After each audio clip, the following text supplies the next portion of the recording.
This is Daily Gains. Welcome back. I'm Jeremy. And I'm Dave. It's time to get it in. Let's get going. James 5:8. You also be patient, establish your hearts, for the coming of the Lord is at hand. Establish your hearts is a statement that I think we could stand to start using more and more in our daily speech with ourselves and with each other. Mm-hmm. What's it mean to establish your heart? At the very least, it means that your focus is not on the circumstances around you, but it's on your internal monologue. It's how you see what's going on and where your hope and courage are.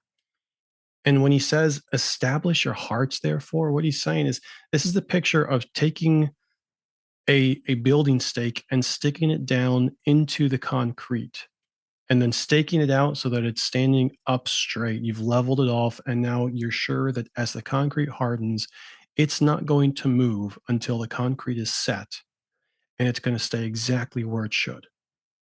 That's this idea of establish your heart.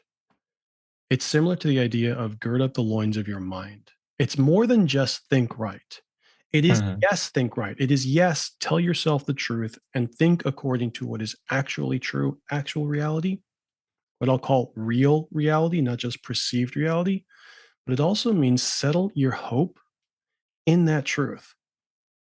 And how do you know when that's done? Well, you know that's done because you're no longer this double-minded person. You're no longer being battered around from side to side by every wind of every doctrine or by everything that you see going well or going low. We all have these experiences where we're riding high one moment and then something comes and it takes the wind right out of our sails. It knocks us down to the ground. And we're sitting here saying, "What? I don't know what just happened, but I kind of feel like I was in the middle of a runner's high and now I'm kissing pavement.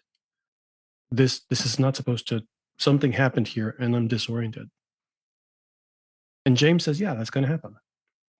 But what you need to understand, what you need to get your mind around now before this happens is when that happens, if you've established your heart, if you've strengthened your heart in who God is, in the fact that he is coming soon, he is there as your rescuer standing by to step in and save, then when this happens, you're going to be able to respond to it out of that hope in the midst of confusion.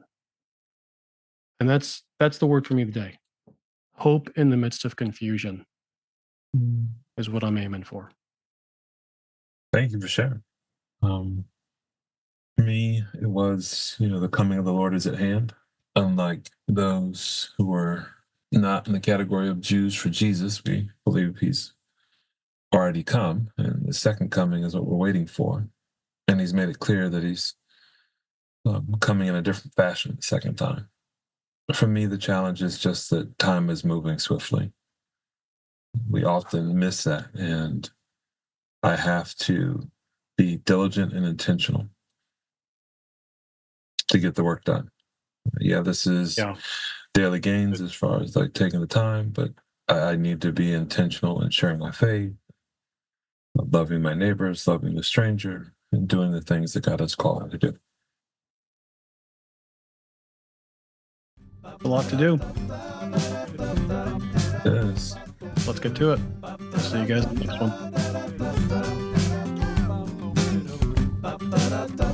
one.